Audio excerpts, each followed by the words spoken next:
Hey there, internet, how's it going? Welcome to another episode of the John Graves Show, and today I got more news for everybody. And if you haven't seen this already, let me go ahead and break it down to you. If you see me looking down at my laptop, I'm going to be going ahead and reading off some of the news articles and bringing you every little thing that I pretty much pick up from the article. So yeah, that is what I got to say about that. Let's get right on into this thing.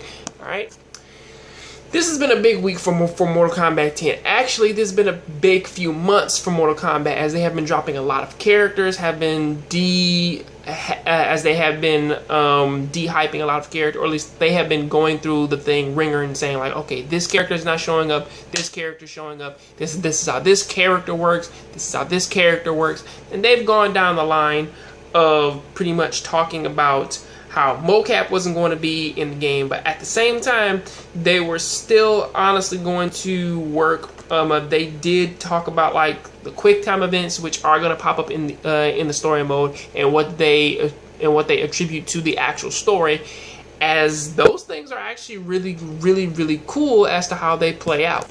As that it takes a thing from the Injustice games of saying like, okay, if you get the cutscene, or like if you get the QTE right, you go ahead and you gain situational advantages in the battle, aside from me just sitting there for like a good while and popping arrows or throwing boomerangs or batarangs at like somebody, or you know, doing all that silly thing. They even go as far as to say that the story itself was actually inspired by the Godfather 2, which I do believe that they took some of like its art styles, and well, not art styles, but like some of its camera angles and some of its presentations, and they worked that in with their stories to try and actually try and make the story seem a little bit more cool, which is something that I really do like.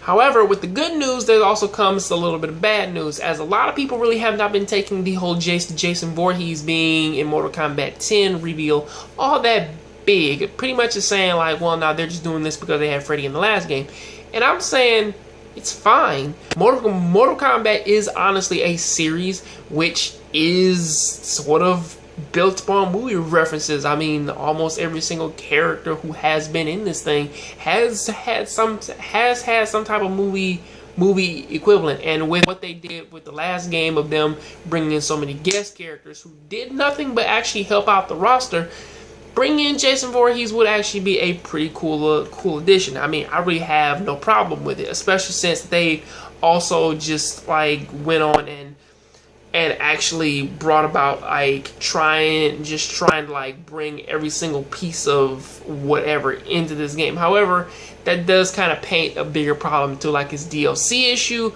but nobody's really talking about that.